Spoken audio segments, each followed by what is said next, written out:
The Ablekuma North Municipal Assembly has held a third town hall meeting as part of efforts to gather public input for the formulation of its medium-term development plan. The meeting held at the Macedonian Circuit of Methodist Church in Kwashiman brought together a cross-section of stakeholders to deliberate on key developmental concerns, including education, healthcare, transportation, and security. Municipal Chief Executive Kalamu Adamu Musa, in an interview with Ghanadistricts TV, emphasized the importance of community engagement in shaping the Assembly's priorities. Today we had a town hall meeting.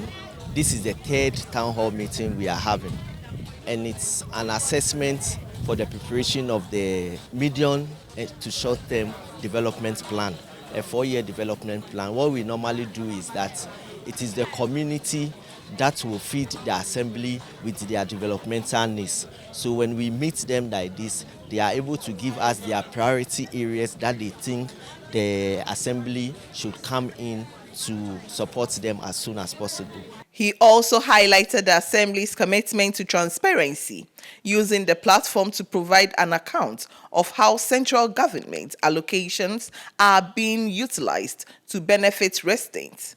Most of the projects they were trying to get in their electoral areas, fortunately for us as an assembly, we have it in our books. So we were able to tell them what we intend to use our common fund for. Some of them were asking for schools in their electoral area, and the common fund gives us the opportunity to build a kindergarten, a primary school, at least one kindergarten, at least one primary school, one JHS block, and then we are able to build library and then some facilities that will enhance the teaching and learning in our schools. In other matter of development, the MCE also announced the Assembly's readiness to disburse allowances to its elected and appointed Assembly members after completing all necessary procedures, including the resolution of taxation-related matters. I can confirm to you that the monies for the allowances of our Assembly members has hit our accounts. We were waiting because there is a 20% tax component which is being sort of, but from here it has been finalized, and the agreement is that they will only take 10% of tax from it. So hopefully by next week we should be able to disperse. The MCE was optimistic that the allowance will enhance the capacity of Assembly members to effectively monitor local development projects and ensure better service delivery in their electoral areas. The allowance given to them is to aid them to monitor projects within their assembly.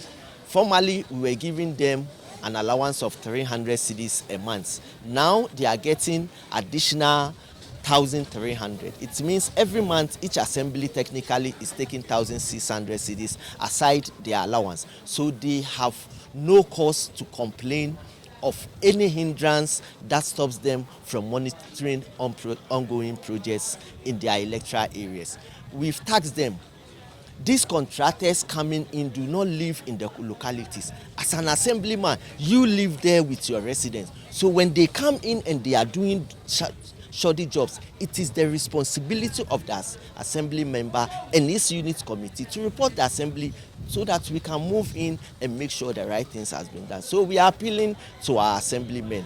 The president did not bring this policy or campaign promise just for nothing, because he knows the assemblymen plays an essential role in the monitoring of projects. Now, almost each and every electoral area is getting a project. So we expect them to do the monitoring on daily basis so that they can report to the assembly, and where we need to move in, we will move in, so that at that early stage where we need to rectify issues, we can do it at that level. Meanwhile, the allowance disbursement comes on the back of the government's release of 25 million Ghana cedis in July to support assembly members nationwide. The funds covering allowances for April and May have been distributed across all 261 metropolitan, municipal and district assemblies, with each assembly member expected to receive 2,600 Ghana cedis to support their work at the local level.